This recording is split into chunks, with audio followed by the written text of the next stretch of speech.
Okay, well, good evening, everybody. Broadcasting this from Israel this time.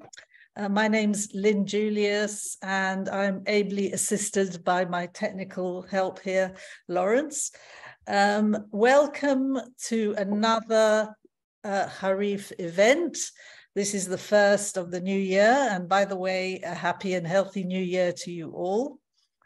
Harif, for those who don't know us, is the UK Association of Jews from the Middle East and North Africa. We have a website, www.harif.org. Please do subscribe. If you want to know about our activities, you just need to go to the website and click on subscribe. Do check out our sister website, Point of No Return, which keeps you up to date with the news, and just click on news on the Harif website. This session is being live streamed onto the Harif Facebook page, and it'll also be recorded. And the video will be up within a day or so, we hope.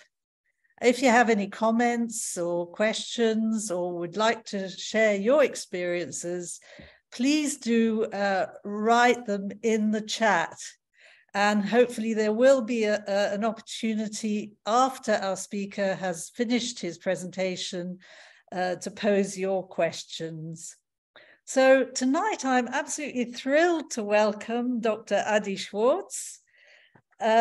He is a researcher, lecturer, and author specializing in the history of Jews from Arab countries and the Palestinian refugee issue. And he is the co-author, together with Dr. Einat Wilf, of an excellent book called The War of Return. And I do recommend you to get hold of it if you haven't already. He is currently working on another book about Shafiq Ades. And Shafiq Ades is the subject of our event tonight. Now, he was considered the wealthiest Jew in Iraq, and he was hanged in front of cheering crowds in Basra on September the 23rd, 1948. After a kangaroo court found him guilty of treason and aiding the Zionist enemy. And his execution sent shockwaves through the Jewish community of Iraq and is considered to be one of the reasons, or maybe the main reason, for the mass exodus of 90% of the community a couple of years later. Now, does the Shafiq Ades case raise parallels with the Dreyfus case? Are there similarities? Obviously, Dreyfus did not die. He was acquitted. He was eventually found innocent, whereas Shafiq Ades was not so lucky. So here to discuss the Shafiq Ades case, I will turn the discussion over to you, Adi, and look forward to your presentation. Thank you very much indeed for joining us. Okay. Thank you very much, Lynn, and thank you very much for everybody who's here tuning in to listen to my presentation. I'd like to, first of all, thank Lynn not only for inviting me, but also for everything you're doing for so many years. It's really an extraordinary project, and I think we should all be very thankful to everything we're doing. So I came across the name of Shafiq Adas, and just to make clear, because there's Adas and Ades, that's, to the best of my knowledge, the Syrian branch of the family indeed writes the name with an E, so it's Ades. But the Iraqi branch of the family writes the name with an A, so it's Adas. That's just to clarify the A or the E. But I came across, since I'm working and researching and reading for many years on the history of Jews in our countries and also Jews in Iraq, of course, then I was familiar with the name of Shafiq Adas, but I always saw just 2 sentences about his trial. And I was always curious to learn more and to know more about it. And during the last couple of years, I would already say, I'm trying to get every piece of information I can. I published the first chapter of my book recently in tablet in English. And I hope to be able in the near future to dedicate myself wholly to this project and finish writing the book. So I will start with the details of the case itself, of Shafiq Adas' life. And then I would try to put it into a larger context of the Iraqi-Jewish community. And eventually perhaps say a few words about how this story fits in to a larger story of Jews in Arab countries and perhaps some parallels, as Lynn said, to other cases or to, let's say, to a bigger Jewish story. But let me start with Shafiq Adas himself. So Shafiq Adas was born in Aleppo in 1900. Perhaps that's the right moment. Can I share my screen? Let's see. Absolutely, yes. Okay. I think this is it. Let's see. Are we okay? Yes, perfect. Okay. So what you can see in the picture here is the Adas family, of course, Shafiq on the left side, his wife Alice on the right side, and 4 of their children. I will get to the family in a few moments. But so Adas was born in Aleppo in 1900. And after World War I, Shafiq lives with his older brother Abraham from Aleppo to Iraq. And Iraq, that's a recent invention of the British after occupying the area from the Turkish Ottoman Empire, which collapsed after World War I. And the move from Ottoman rule to British rule was extremely important and dramatic in the life of Iraq. And let me show you 2 maps which would simply explain what I have to explain in words. You will simply see on map. So, okay, so I hope you can see, this is a map of, wait a second. Yeah, this is a map of the Ottoman Empire at about 1900s. And if you can see on the right side, deep at the bottom, you see a circle in purple around the city of Basra. So you can see that the province of Basra was really at the periphery of the Ottoman Empire. It was really at the end of the empire. Okay, so usually the case with empires, the center is the most important and the periphery is less and less important. But if you look a few years later, you would see that Basra becomes, and Iraq becomes all of a sudden at the center of the empire. And of course, this is the British Empire. In this map, you can see trade routes of the sea from major European ports such as Rotterdam, Antwerp, but more importantly, Manchester, Liverpool, of course, so across the Mediterranean, going through the Suez Canal, all the way to India and even to Singapore, etc. And you can see that the Gulf, the Persian Gulf, what we call today the Persian Gulf, becomes much more important. So Basra as a port city, now you can see again, circled in purple, becomes a much more important city. It's not anymore at the periphery of the empire, but it stands at the heart of the way between Europe and India, which at that time was still under British rule.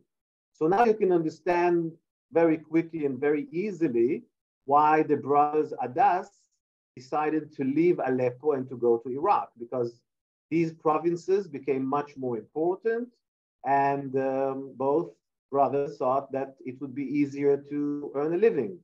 These would be prosperous provinces, the British Empire and its trade routes, etc. So the decision was to move towards Iraq from Syria.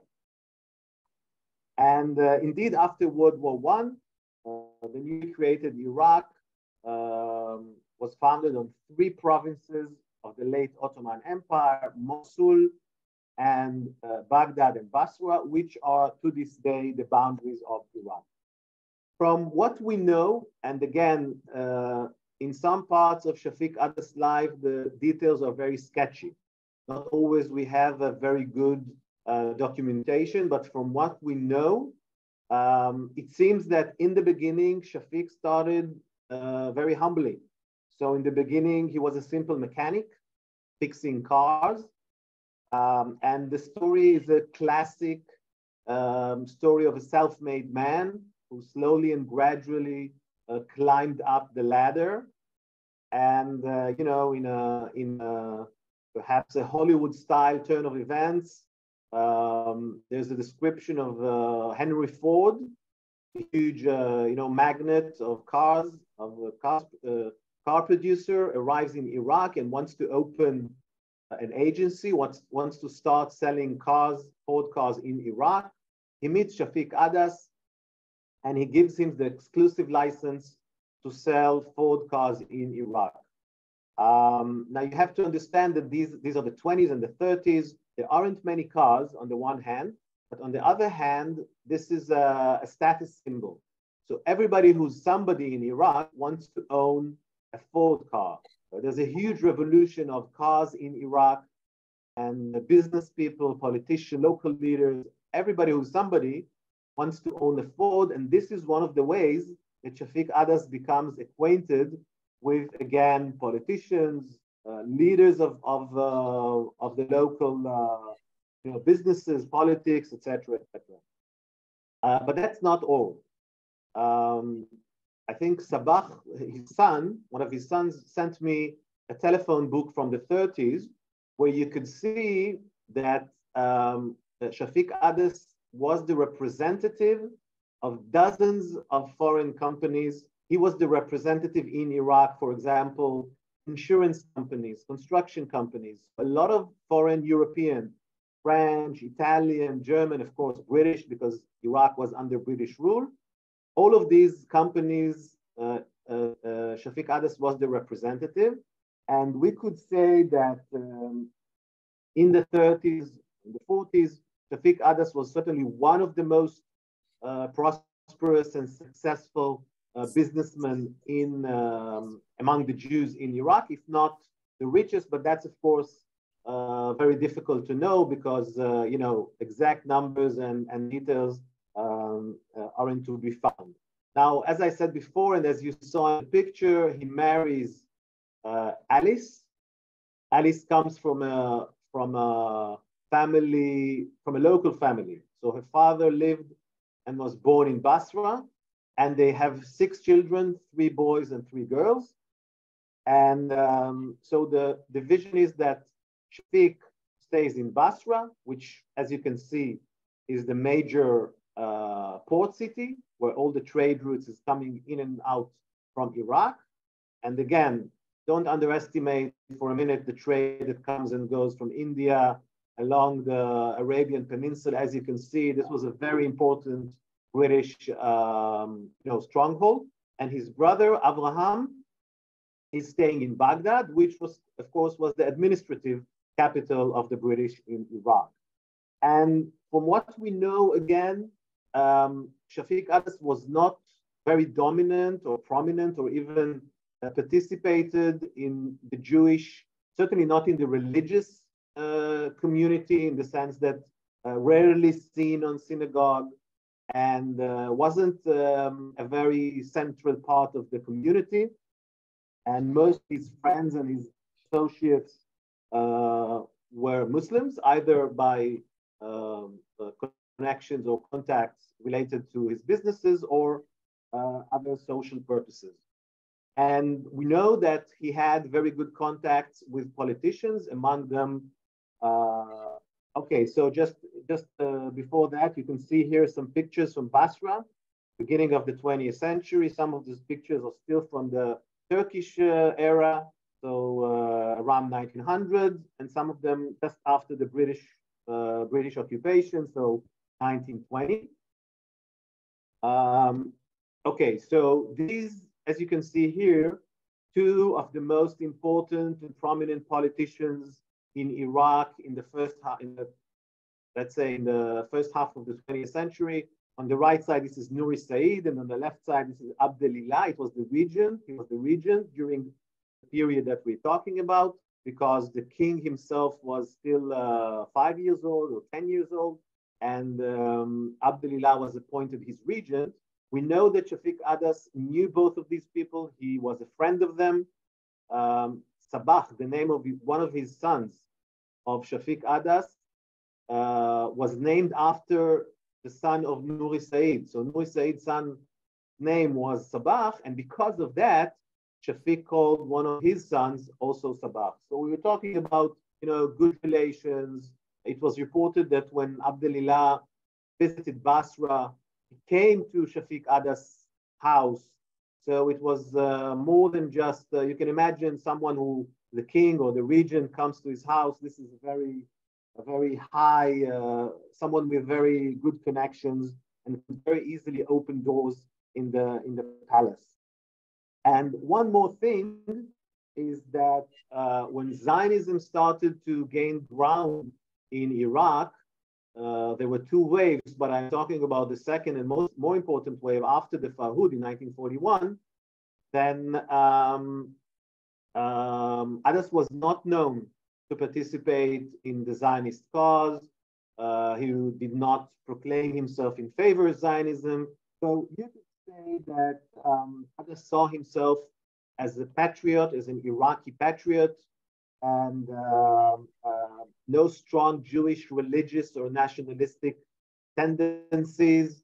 In today's speech, we would call him assimilationist. I'm not saying that in any sense of is it a good thing or a bad thing. I'm just saying that his first identity was an Iraqi person who saw himself belonging to Iraq. And the particular events leading to the tragic end of Shafiq began in August 1948. Here, I have here just a picture of the Farhud, but I'm not going to get into it too much. We could speak about the Farhud. I would just say that this was a major massacre of the Jewish community, mainly in Baghdad, but not only, during the holiday of Shavuot in 1941, which is a very disturbing and I would say shocking event in the life of the Jewish community in Iraq. I'll just stay with this picture because to show the Adas family. So August 1948, it's a period of very high tension in Iraq for a few reasons. One of them, a major reason, is the war with Israel. Remember that Israel was proclaimed on May 15th, May 14th, and the next day, 5 armies, including Iraq, invade Israel. And as we know, even by the time of August, they are not very successful. So it's quite clear that Arab armies are failing in the war against Israel. This is a cause of major anger, major frustration. How is it possible that 5 armies representing more than 50 or 60 million Arabs cannot overcome a tiny Jewish community of 600,000? You can imagine the shockwaves all around the Arab world. And this is part of a very tense environment in Arab countries. But that's not everything. There's a lot of tension between Iraq and Britain. So even without any connection to Israel, Iraq, the independence of Iraq was in 1932. But as in other cases of the British Empire, the fact that Iraq became independent did not mean that Britain stopped meddling in Iraqi politics and economy. And the Iraqi politicians were supposed to sign some kind of agreements with Britain, which caused, again, uproar. And the feeling was that the British are stealing Iraqi property, Iraqi oil, et cetera, et cetera. Again, a lot of social, economic unrest, demonstrations, very tense environment. And as you can imagine, and as in so many other cases in the history, and not only in Iraq, the Jews, became the perfect scapegoat to be blamed for Iraqi failures and frustration and all these negative feelings. one of the ways to attack the Jews was to blackmail them. So in May 1948, the Iraqi state declares martial law in Iraq. And in that summer, Zionism became a capital crime. So if someone is accused of or being found guilty of being a Zionist, he could be hanged or he could be executed. And one of the methods was that Muslims could accuse Jews of being Zionists, and it was very dangerous. They could find themselves in jail very quickly. And this is exactly what happened to Shafiq Adas. One day in August 1948, a local newspaper editor in Basra, that's a newspaper which was a very highly ultra-nationalistic, even pro-Nazi during the World War II years, came to his office and accused him, or actually tried to blackmail him and tried to get from him a sum of money. And Shafiq Adas was very confident of himself that, according to reports, and he said, no way, I'm not going to pay you. And he said, listen, if you're not paying me the sum of money I want, I will write tomorrow an article in the newspaper accusing you of Zionism, accusing you of selling equipment to the Zionist army, of course, to the Israeli army. And you can imagine that this is a time of war. And if you have a local Jew selling equipment or ammunition, etc., tanks or whatever, to the Jewish Israeli army, that's of course the perfect, treason act. That's the highest treason you can imagine, aiding the enemy in times of war. In the beginning, Adas didn't really take this very seriously. He thought that, it is simply going to go away. Okay, so somebody wrote something in the newspaper, no big deal. He had a lot of contacts, friends. As I told, the regent was his friend. So, what else can you expect? He is going to be secure and sure. And the problem is that day by day, these accusations, in the beginning, they moved from Basra to Baghdad. The papers, again, the atmosphere was very tense. The public opinion, the press, everything started, kind of boil under his feet. And you could say even that this was some kind of an orchestrated campaign to find a scapegoat for this, unrest and tension. People told Shafiq Adas that he should flee the country. He should move to Persia. As you know, Basra is very close to the Persian border. It was supposed to be quite easy to cross the border into Persia. Members of his family told him that.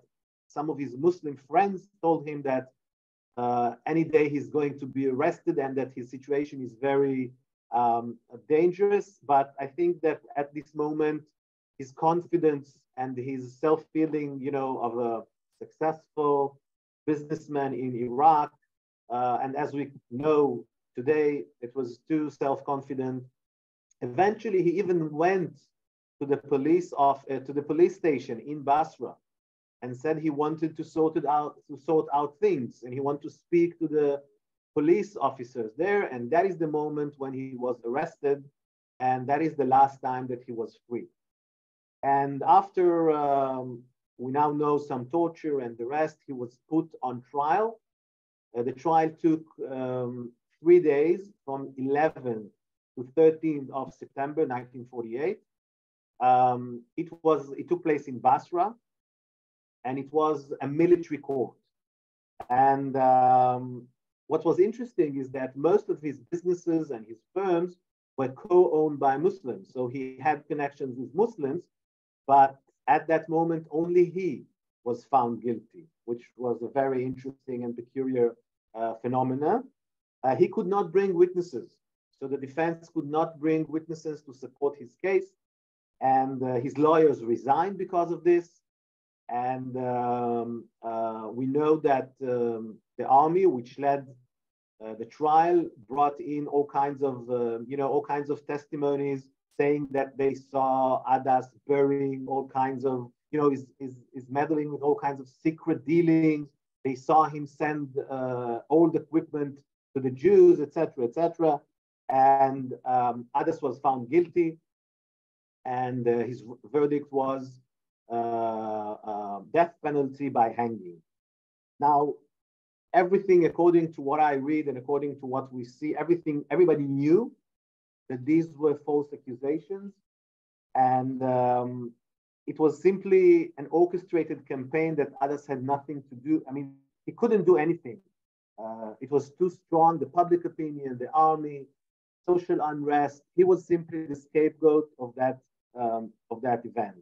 And as we know, unfortunately, Adas was eventually hanged outside his house on 23rd of September 1948. The day of his execution became some kind of an anti-Jewish festival. The radio of Baghdad broadcast the events for hours on, and there were outbursts of happiness and cheering and vengeance, and it was a very difficult and cruel day in the life of the Jewish community of Iraq. So a few things more about the court itself, about the trial itself.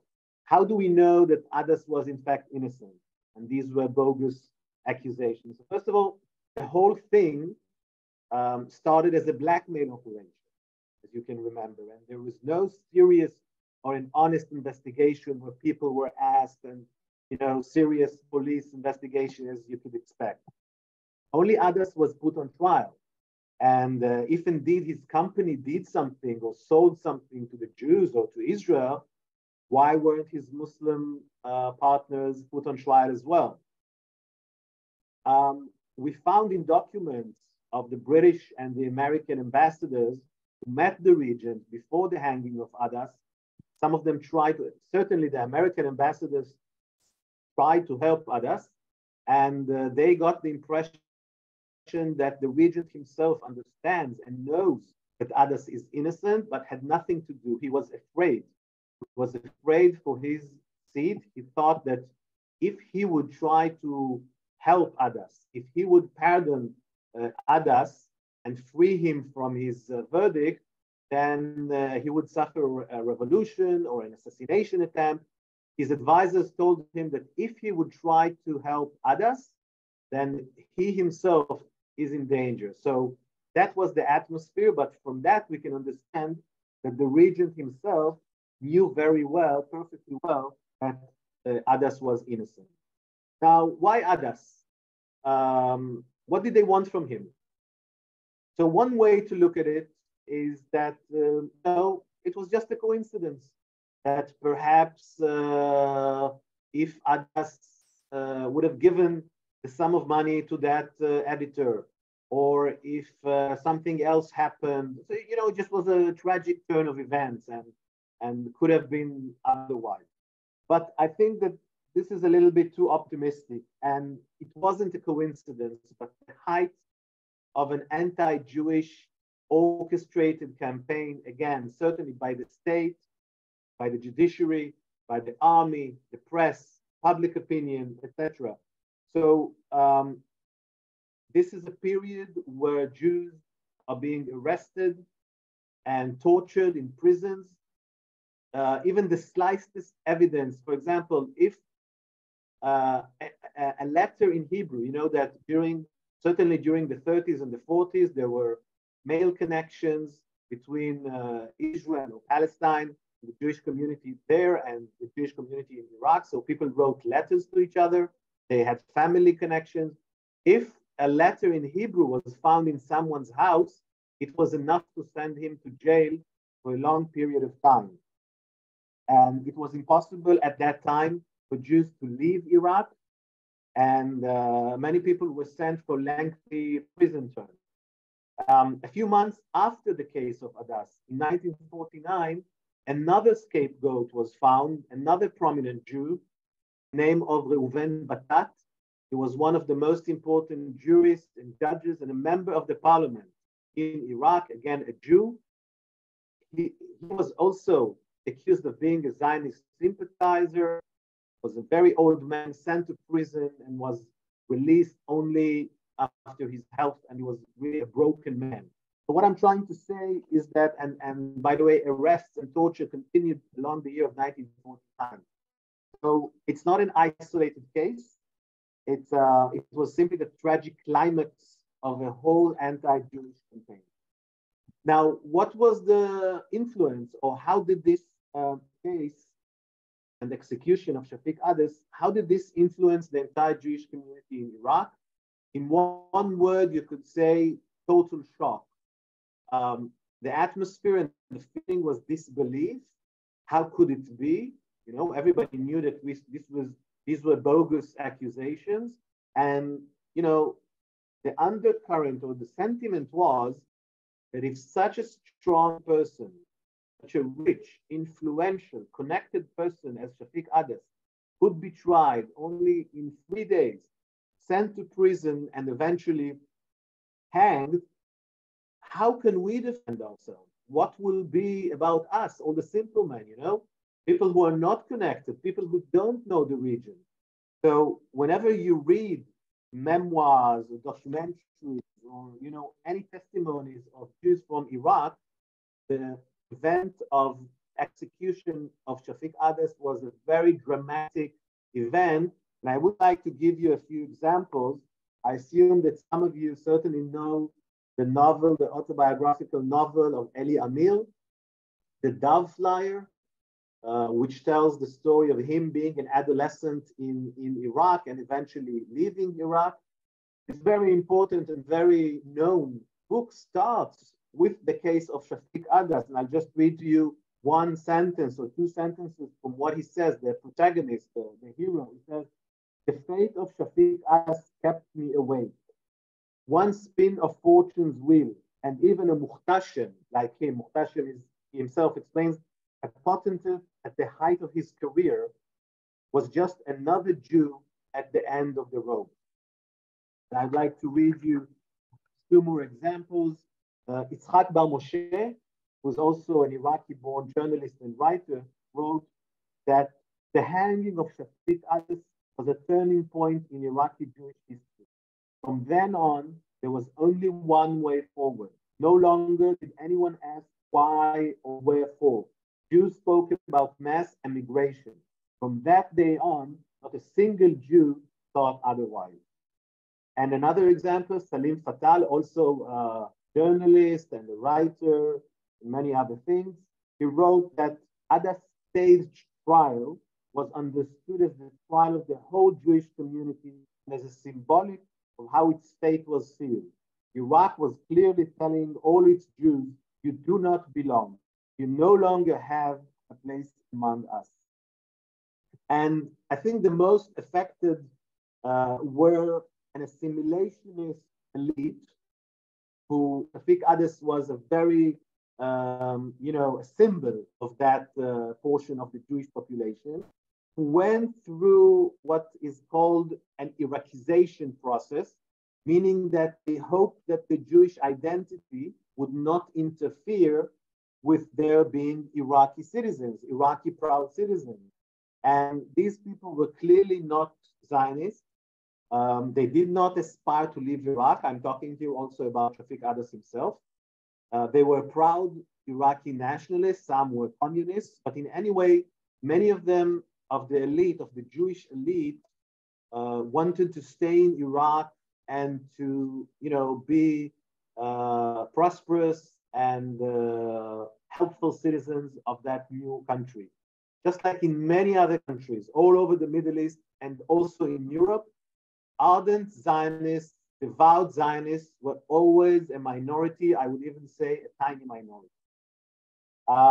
As Lynn said in the beginning, some 95% of the Iraqi Jewish community left for Israel, mostly for Israel, starting in March 1950.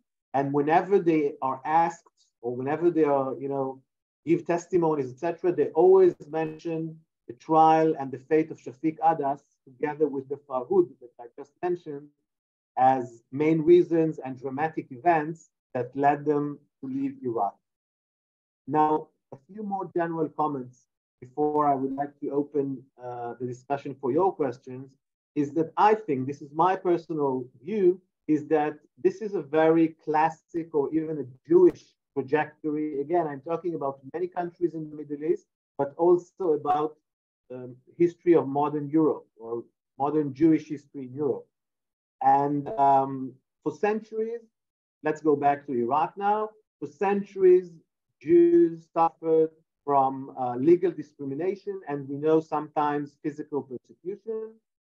In the middle of the 19th century, this changes a little bit, at least officially, because Jews gain official legal equality under the reforms of the Tanzimat.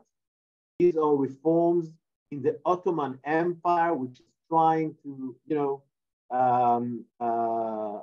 bring modern methods of governance and modern methods of rule to the empire. And one of those reforms was to make Jews equal in the status, in the legal status to Muslims. This was the first time in the middle of the 19th century, the Jews, or by decree of the Turkish Ottoman Sultan, become legally equal to the Muslims.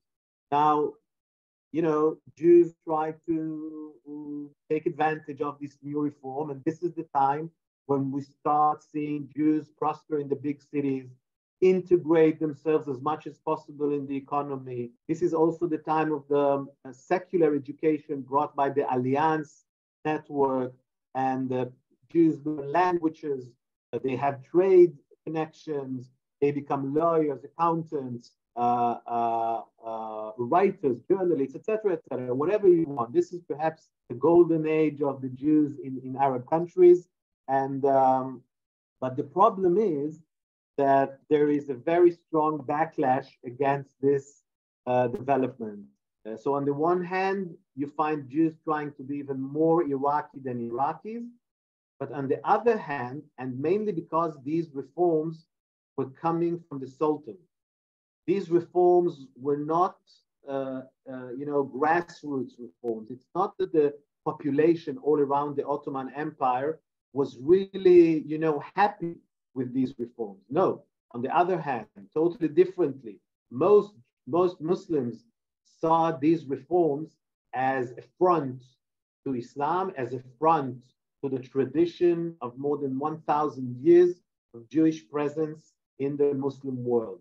You have to remember, and I assume that everybody who's here, or at least have been to at least one of Lynn's lectures or presentation, is familiar with the term dhimmi.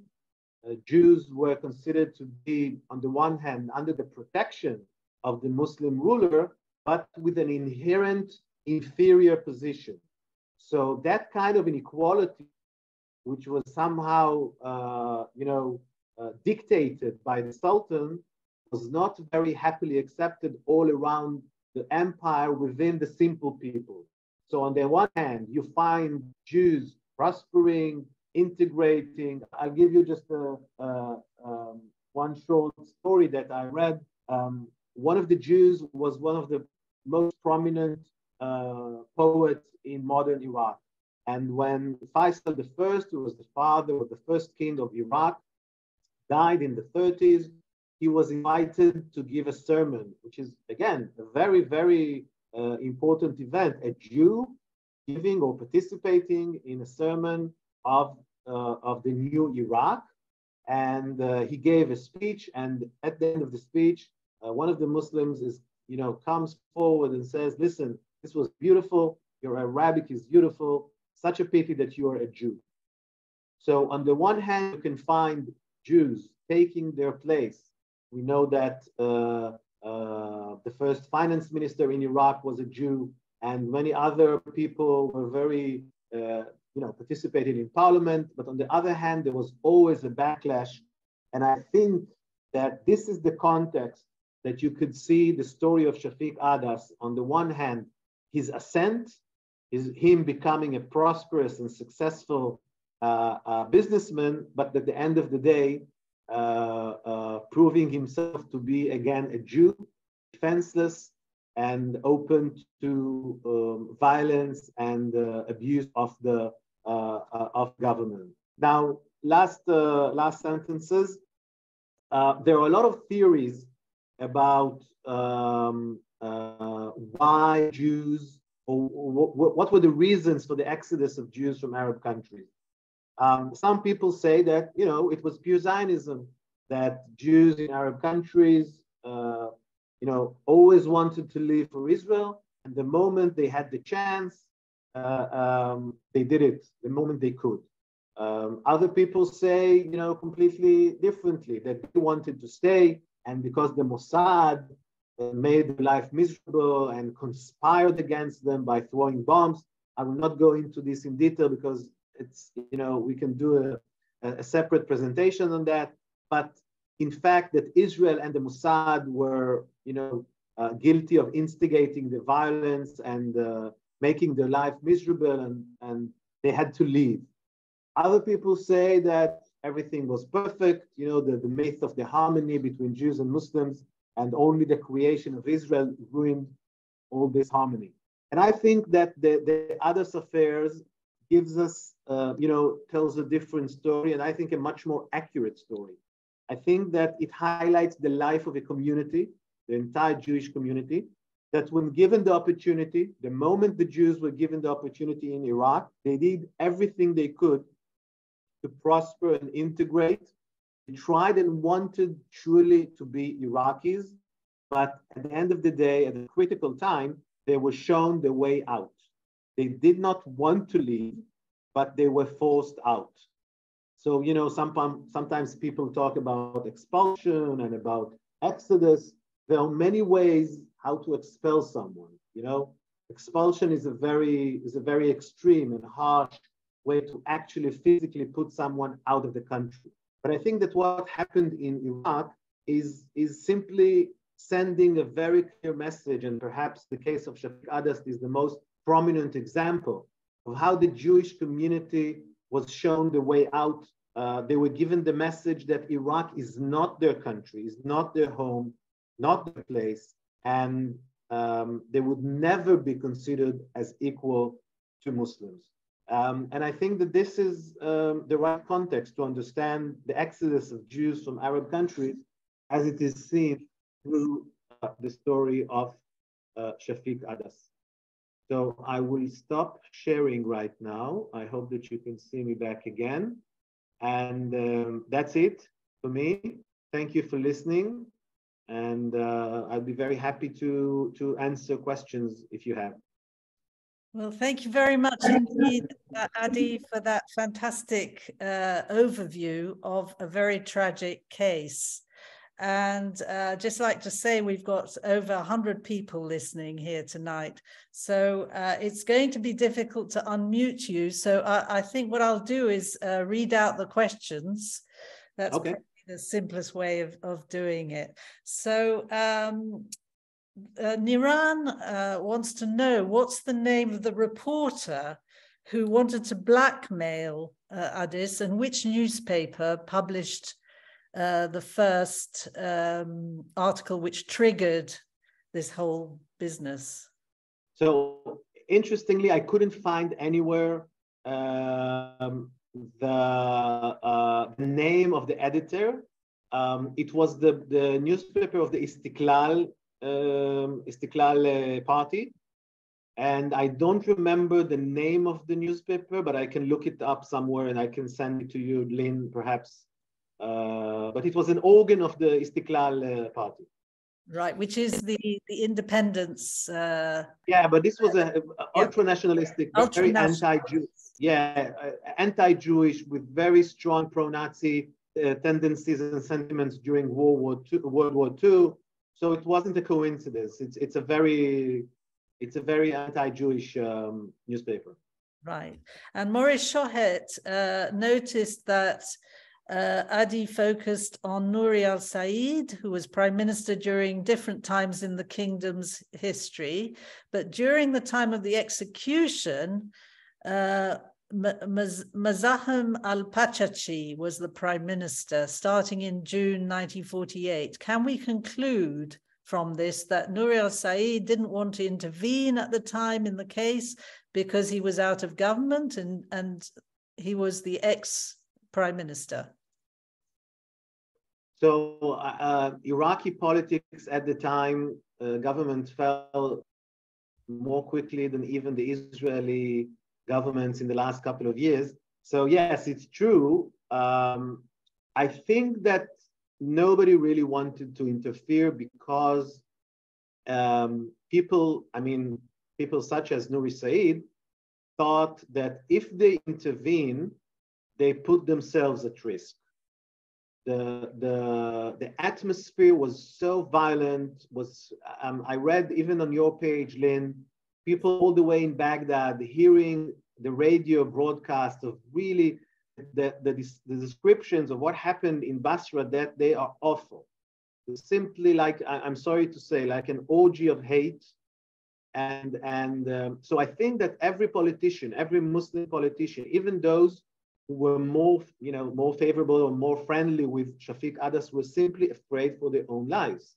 The atmosphere was such that trying to save Adas meant putting your life at risk. Mm-hmm. So that's the reason, how I understand it. Right. And somebody asked what happened to his wife and children. Apparently his widow did die in Montreal in 1989. Right. I can. Yes, yeah. Go on. Should I answer? Yes, yes. Yeah. So from what I know, the family left Basra and lived in Baghdad, where again there was a brother, an older brother, Abraham. Two of the daughters were at the time not living in Iraq. I think they were in Cairo, studying in, I don't remember the name of the school, but they were already studying in Cairo. The family who was staying in Iraq left in the beginning of the 60s, indeed to Canada, and Alice, the widow, died. Here I see somebody writing English Girls College, right? And we know that Sabah lives today in Tel Aviv, and I see Stella lives in Canada, yes. I believe. In fact, perhaps we can ask Stella if she'd like to say something now. So first of all, I really want to thank you, Adi and Lynn, for doing such a superb, presentation regarding my dad. It's a very tragic event for sure for my family, but devastating, there's no doubt about it. But as you so mentioned also, it was really a trial for the whole Jewish community.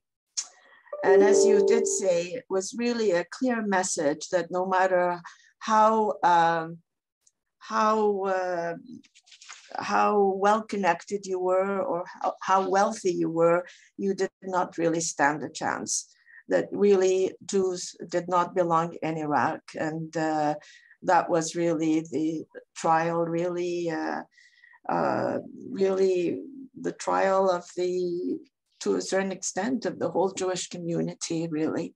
So I thank you for providing all the background information. It's extremely thorough, and I really thank you for that. It's important. It's important that people obviously are aware of the background and how it happened. It's unfortunate he was the scapegoat, as you say. So with that, just to let you know, obviously, my brother, we're a family of 6. I'm the youngest. When my father passed away, I was 18 months old. At the time, Victor and Sabah were in Basra. But as you say, my sisters, Dolly, Vicky, and Zeki were in school, in private schools in Egypt. So when this tragic event happened, my brother Zeki was sent to London. I believe, my mom maybe was scared for him to come back in case they would also take him. And then my sisters came to Baghdad within a few months afterwards. So we moved to Baghdad, and slowly, my sisters and my brothers, we all left one by one. We went to my sister we went to England. First of all, my sister Dolly left Iraq, And she came to Canada. She got married to Isaac Siegel in Montreal. Unfortunately, she passed away last year. And my other sister, Vicky, also came to Canada. She married Sami Salem, lived in New York, and unfortunately, she also passed away in 2017. My brother Zeki in London had also passed away. And then Sabah left to England also from Iraq. I think it was in 1960. He left from Iraq to go to London, and from London came to Canada. And now he's living in Israel, in Tel Aviv. I was the last to leave, being the youngest with my mom. Went to England with my mom, and I went to school in England. I went to also College of Commerce, the Manchester College of Commerce. Then I came to Canada, and I married Sami Shaheen, who unfortunately passed away in 2012. So just to give you an overview, if I know there was a question regarding of what happened to everybody. And yes, and obviously my mom died in 1989. I also have a lovely daughter. Her name is Alyssa. She's in Montreal, and a beautiful granddaughter. Her name is Leora. So I'm very fortunate to have them in my life. And that's how it goes. So I just, again, want to thank you so much. It was just excellent. Thank you. Thank you very much, Stella. And I appreciate how painful it must be actually for you to hear about all this, even though you were just a baby. I've got a question for you, Adi, and that is, in your article in Tablet, you mentioned that Alice had her parents in Israel, or in Palestine as it was then. Was this ever used as an argument against Shafiq Ades? I mean, was it ever cited in the trial as evidence that he was a Zionist? Yes. So from what I know, not her parents, but only her mother, left left Iraq and lived in Jerusalem. And yes, he used, I mean, the family or Alice, I don't know, used to send her 50 pounds a week or a month, something like that.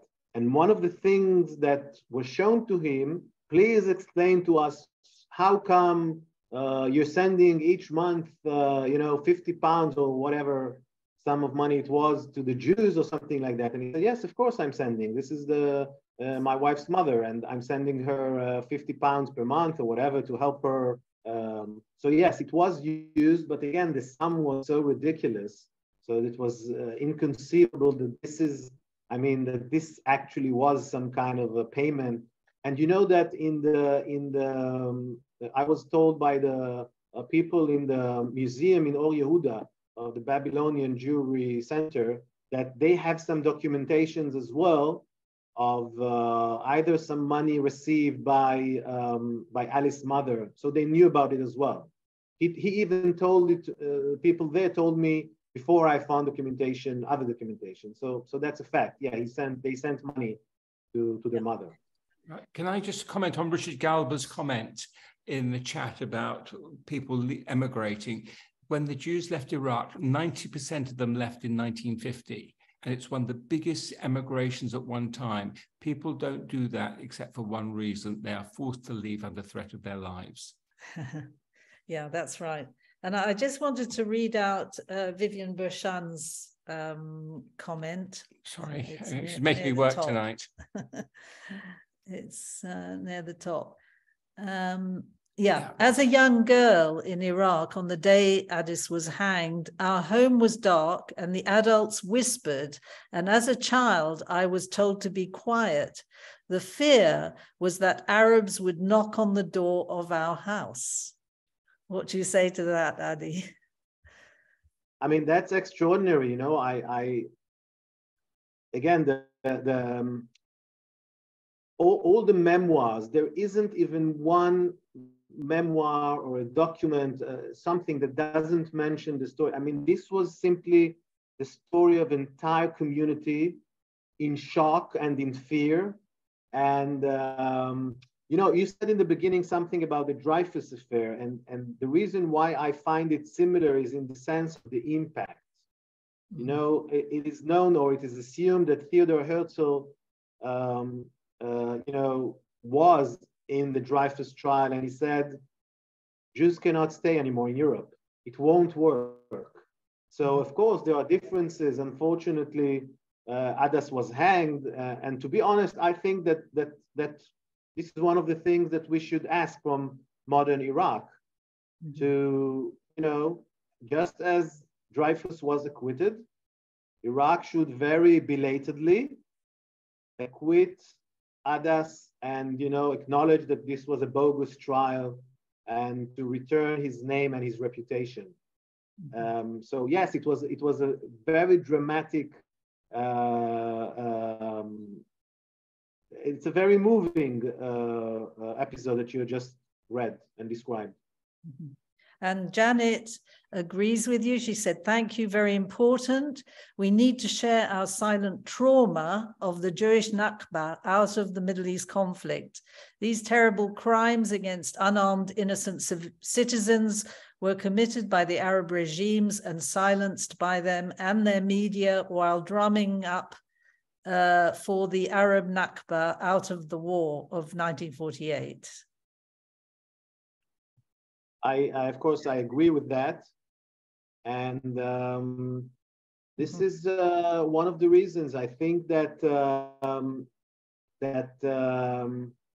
you know, the disregard and to Jewish communities in this area, because you're now in Israel, I can say this area, you're not in the UK. In our area, in the Middle East, you cannot understand modern Israel, the conflict. You cannot understand any of it if you don't understand the history of Jews of Arab countries. Now, one of the problems, I think, especially outside of Israel, but also inside Israel, is that in Europe and in North America, I think 90%, even more, of the Jews originated from Europe. And the presence of Jews from Arab countries is perhaps 10%, I don't know. In Israel, it's about half the population who either came themselves or their, you know, sons, grandsons, etc. So I truly think that understanding the heritage, the history, the experiences, everything about these communities is simply crucial to understand the modern relations between Israel and the Arab world. And by the way, I think this is also the way forward. I think that until the Arab countries would not come to terms with the presence of the Jewish, you know, I would just tell you something that a week ago, even less, no, sorry, more than a month ago, on November 30th, there was a day of commemoration, or the official day of the Israeli government or the Israeli state for the fate of Jews from Arab countries, and there was a discussion in the Knesset. And one of the speakers was Ahmad Tibi, right? Ahmad Tibi is an Arab member of Knesset, and he gave a speech, and he again said the same and the same. He said, well, I thought that everything was okay for the Jews. There was harmony, Jews lived in peace, and then the Mossad kicked them out, or something like that. Again, you know, the same false narratives again and again. This makes it very easy for him because he doesn't have to, you know, confront the truth, the true history.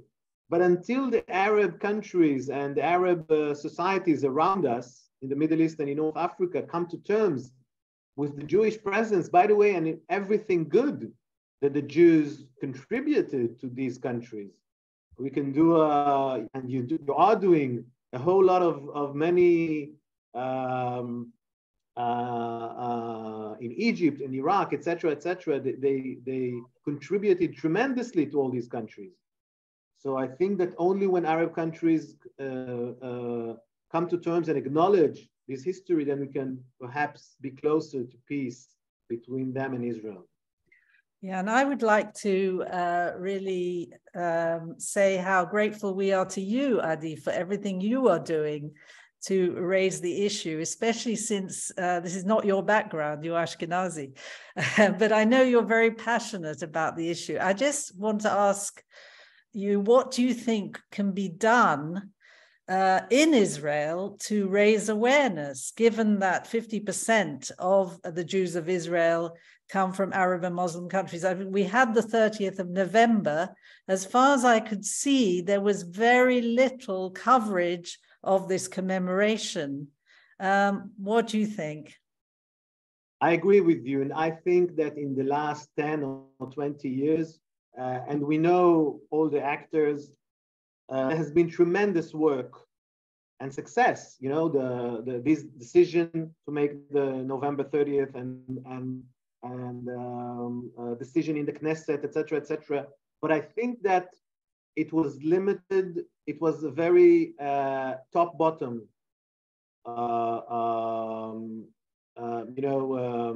achievements. What we need now is bottom-up. We need to work on the grassroots. We need to make a whole new strategy. It's not enough. And this is the reason, because most reporters don't know about it. Most editors don't care about it. We need, for example, that each and every judge in Israel, each and every member of Knesset, just move from one to one, each and every teacher. This should be a mandatory course, 60 minutes, 90 minutes, just as you have probably a mandatory course of what happens when somebody has a heart attack in class. You should have a mandatory course. You know, Herzl is mandatory, Auschwitz is mandatory, then this is mandatory as well. I think that no police officer, no IDF army officer who finishes Ba'ad Echad, you know, this is where the army officers of the Israeli army finishing, a mandatory class of 60 minutes, okay, not more. Of course, I'm being realistic, but if they can speak about so many other things, I think that this is the new strategy. And by the way, I would be very happy to promote that. I think this is extremely important. Mm-hmm. We have to work on the people themselves. Mm-hmm. Yeah, and you say the key is really education in schools, certainly, education in the army. Certainly. Yeah, certainly. Right. Certainly. Okay, and I think somebody did ask about the significance of Basra in all this. Is there any significance of, you know, why it happened in Basra? There is some kind of a secondary issue because yes, in Basra, when I don't know if the question refers to that, but in Basra, when Iraq declared martial rule on 15th of May 1948, the country was separated into provinces. Mm-hmm. And in the province of Basra, the head of the judge, I mean the tribunal, was headed by someone, again, who was extremely anti-Jewish. So perhaps people said that if Shafiq Adas was tried in Baghdad, then perhaps the outcome was different. Mm-hmm. So that might be an importance of Basra being particularly anti-Jewish at the time. Right. Okay. Now I know that a lot of the Ades grandchildren are on online. Speak here. Yeah, we would very much like to know if you want to add anything, but we will understand if you don't. Sharon, before somebody wants to, I would be very happy. I mean, first of all, Lynn, if you can simply share my email. Yeah, sure. If you send out people, and I would be more than happy to hear more comments or questions, of course, from the family of Adas, but anyone else. Again, this is a work in progress. I continue to work on it, and I hope to continue working on it. So every piece of information would be valuable. And I think we have Ariane wants to say something, so let me just find Ariane on the participant list. Hold on. Okay, no, that's fine. And if anyone writes to me at info@harif.org, I can pass on Adi's email to you. Arlene, no problem. Most welcome. I think we have Arlene. Can you start your video and unmute yourself, please, Arlene? Yeah. Hi, everyone. Adi, thank you. Hi, thank you so much for this. Yes, I'm actually in Hawaii and attending this. I just wanted to also thank Stella, my Aunt Stella, who I'm very close to. And there are quite a few of my cousins, and I see my Uncle Sabas on here as well. I could tell you growing up, my father, which Stella didn't mention, because there are quite a few children, and that's okay, Stella. But Stella's a key person in my father's life as well. So my father, Victor, was in the picture that you posted previously. He's the little boy, I believe, standing with my grandfather. My father, growing up, never mentioned the hanging up until 4 months ago. And he has just turned I said 85, but he's 84, and he's not doing great. But he happened to, in a moment, the only moment in my life, and he is my best friend, stated to me, you know, Arlene, I was there and I watched the hanging. So, and he said it very casually to me.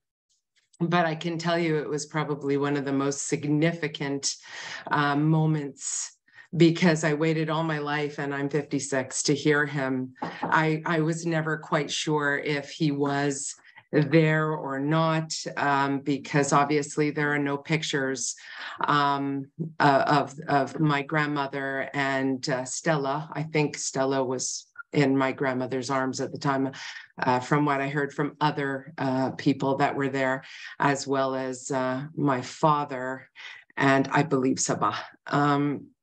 But I cannot confirm that.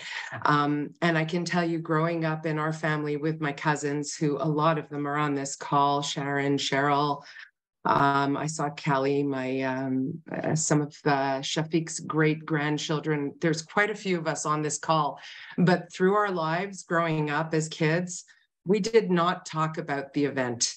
It was never discussed. There was never a time that I can remember growing up with either my Auntie Dolly or my Auntie Vicky or anyone. It was really mentioned in the community to us. Oh, you're Shafiq Adas's grandchild. Oh, we remember that day. You know, people remembered. And a lot of the people, when I was growing up and I was a kid in the Iraqi community, and I see Lizette Shashua on here, who's a big advocate in the community in Montreal, as well as Albert Adas, the nephew of Shafiq, I believe. We all knew, but no one really talked about it, except advocates like Lizette and others in our community. So it's really today, for me, marks the first time that we're actually, as a family, and again, I don't want to talk for any of my cousins or anybody, I'm just talking for myself. This is the first time that we are actually talking about it. That's how traumatic it was growing up in our family. And I don't know if my cousins want to share. I see Cheryl's on here. I don't know if David's on here. I saw Mark Adas, which is Zeki's son, but we did not talk about it. So Adi, thank you. Thank you very much. My grandmother was just from a grandchild's perspective, my grandmother was very normal. She was your normal grandma. You would never have known that Alice lived through what she lived through, because she was a very quiet, humble woman. She took the bus everywhere. You would never know she had all that money and all that fame. She never, ever talked about that stuff. What was important to her was her family, you know, her children, and making sure that they were okay, and us grandchildren. But otherwise, she was extremely quiet woman. Anyway, that's just my perspective shared. And thank you to everybody on this call.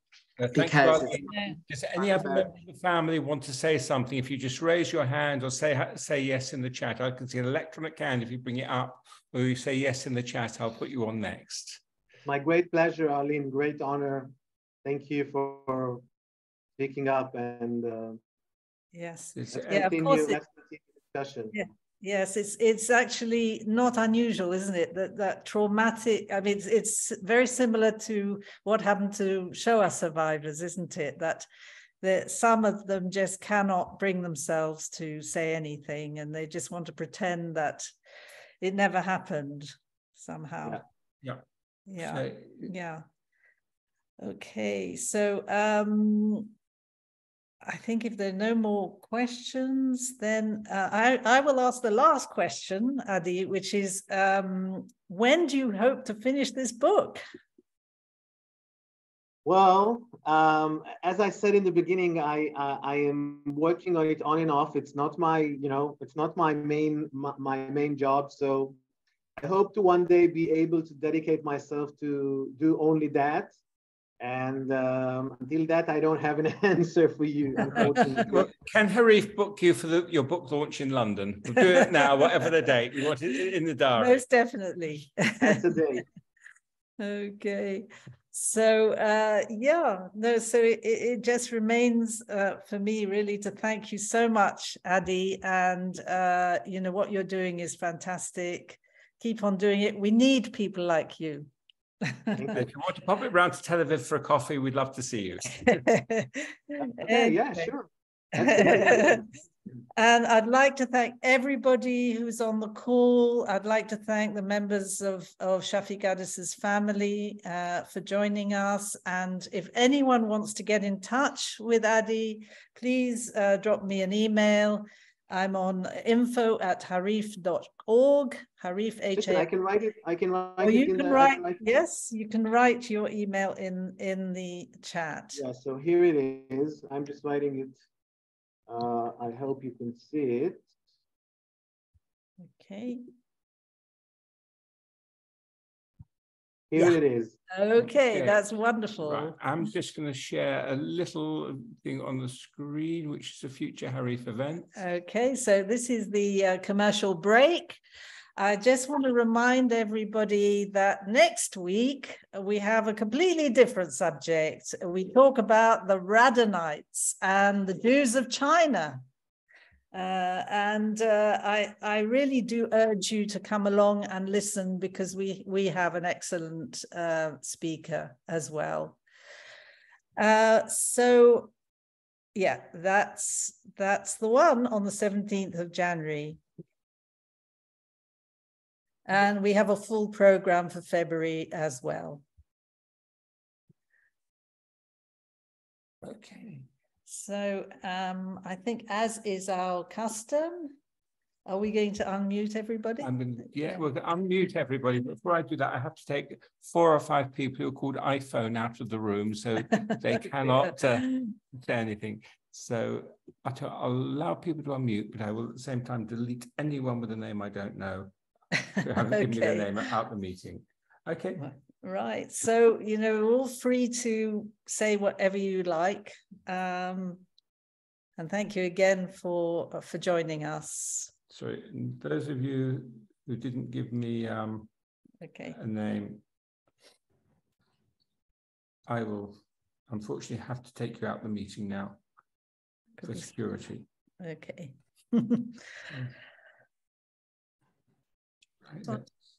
Hello? Okay, all 4 people are out the room who... Okay, sorry, did somebody say something? Hello? I want to say something. Yeah, oh, Sharon, yeah, let's hear you. Yeah. Right, okay. Sorry, we're just... add a nice add, no, she can unmute, add a spotlight for you. There you are. Okay, Sharon, go ahead.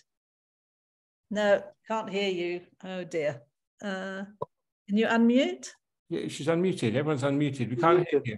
Yeah, now. No, still can't hear. We can't hear you. Oh dear. That's a shame.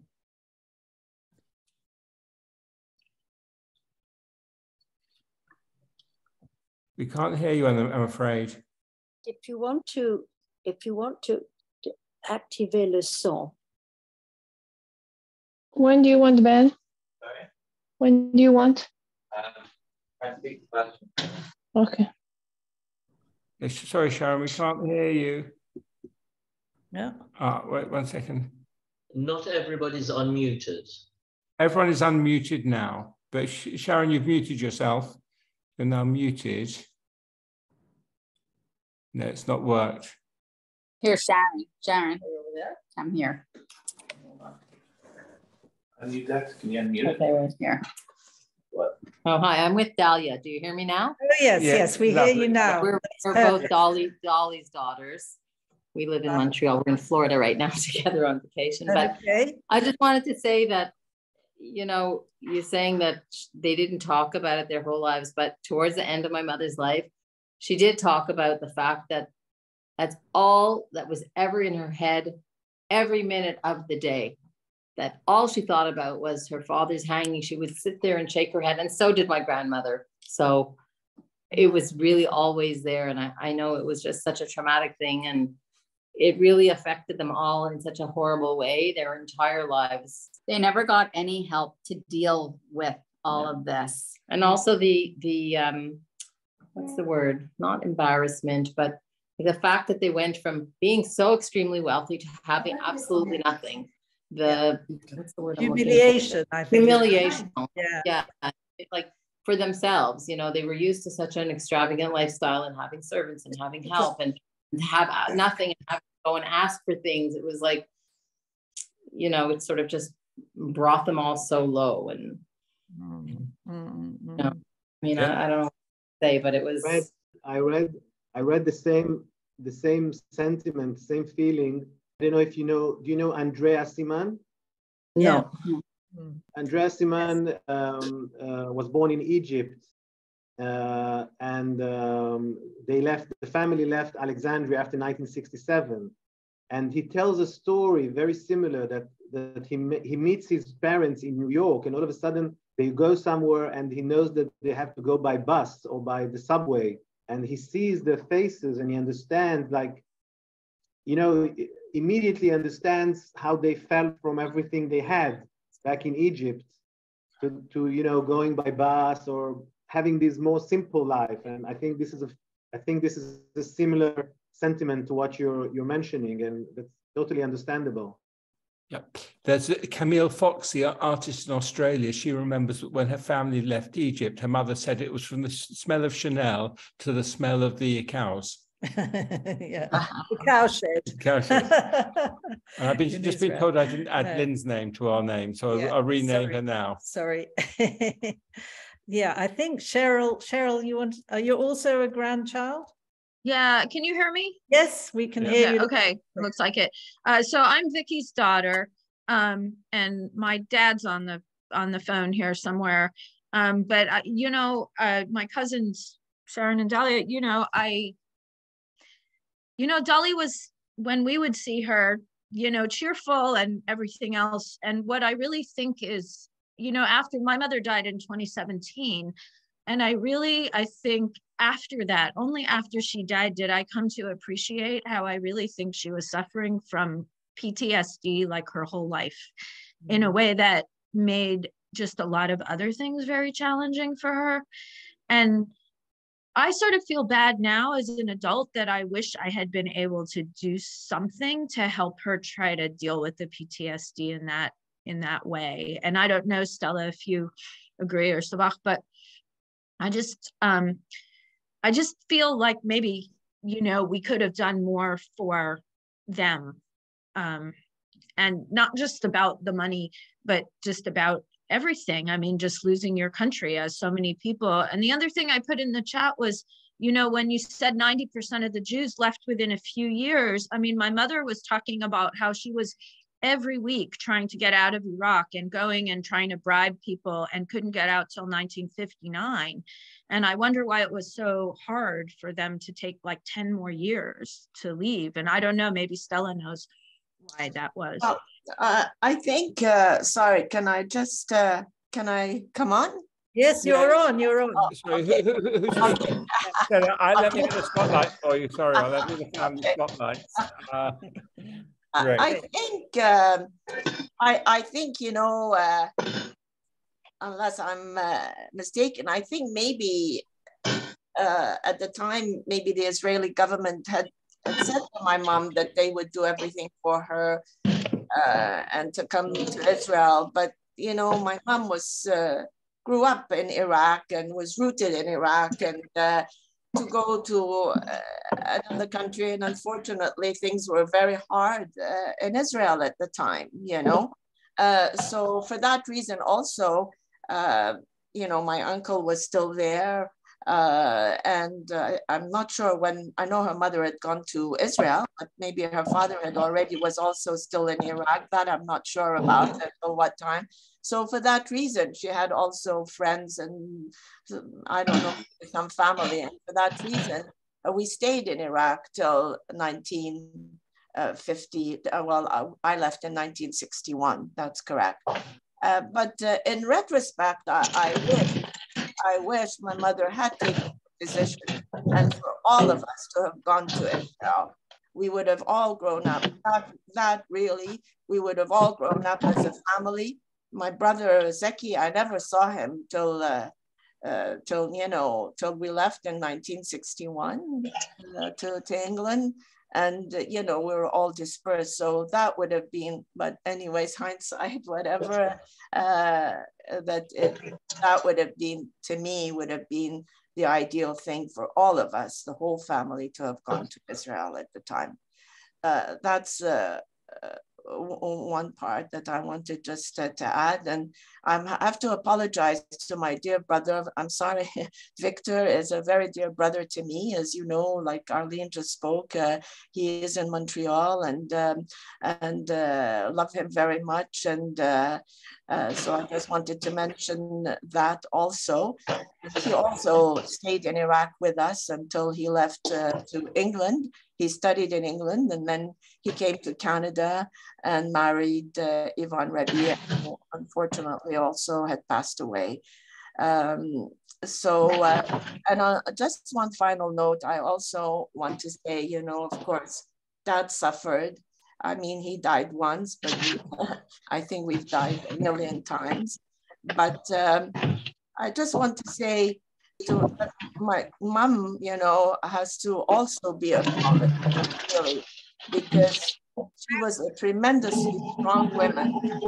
Her head was she was always high, you know. She looked after us, 6 children. Someone's in the bathroom. Could you please mute yourself in the bathroom? I've never had to ask this before. Yeah, carry on, Stella. Yeah. And 6 children, and we never wanted for anything. She always looked after us extremely well and protective, and really a credit has to be given to a person who endured so much and yet came out victorious. Really, she is just an amazing woman, and really I salute her. Yeah, wonderful. Yeah. Okay.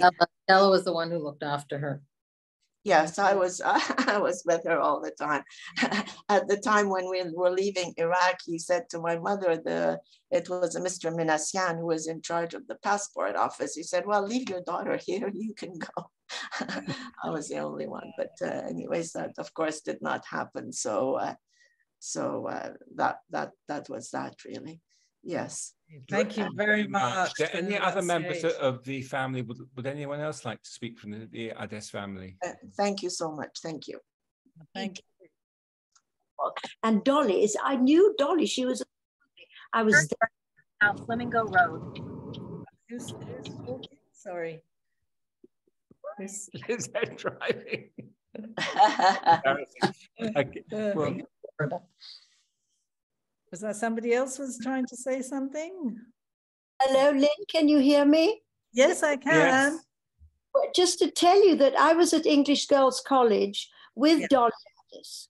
My name is Sylvia Smuha, Sylvia Sinigalia as was.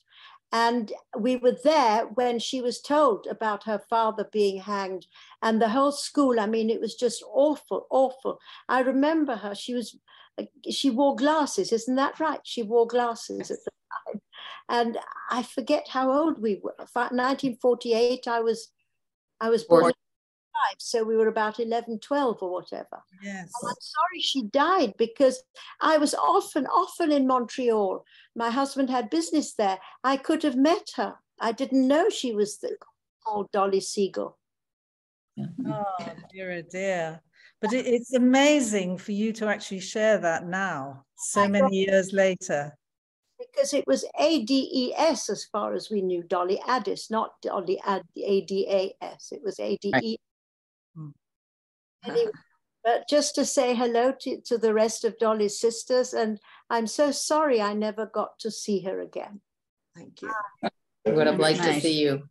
Ask her, she has a picture. Oh dear, oh dear. Can I just add, I was a friend, I'm a friend of Stella.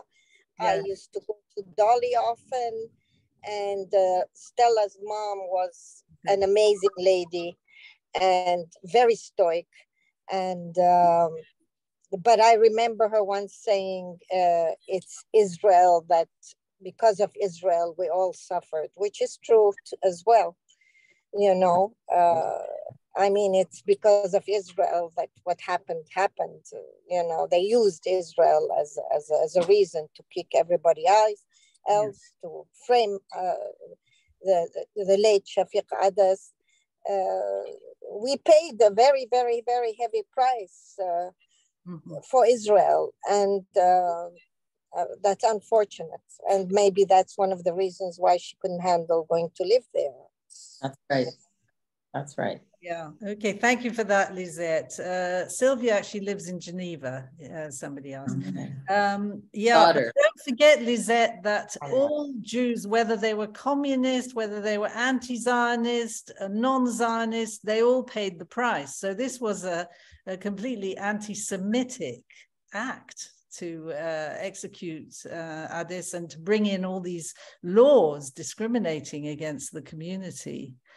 So it's, you know, and of course, I don't want to mention other minorities who've suffered in Iraq, and they had no Israel. Look at the Yazidis, the Assyrian Christians. I think that what was so perhaps infuriating or devastating about Shafiq Adas was that he was clearly not a Zionist. And you know that I read somewhere that in the trial they said that he was pro-communist and that he went to his balcony and told people, you know, to do a communist revolution or something. Can you seriously imagine, you know, someone who is a businessman, a wealthy man in Iraq in the 40s, stirring up communist? I mean, it's completely ridiculous. It was made up accusations. You know, communism and Zionism were the worst things. So both of them went into the basket, and that's it. I mean, yeah, absolutely. Well, Adi, we've been going for an hour and a half, and it's been absolutely fascinating. And I want to thank you once again. Thank you. And thank you to all of you for coming. And thank you especially to the family for sharing their views and experiences. And final word. Okay, final word. Those of you, it's the first time you've been to a Harif event. We do this about every 2 weeks, and we'd love to see you all again.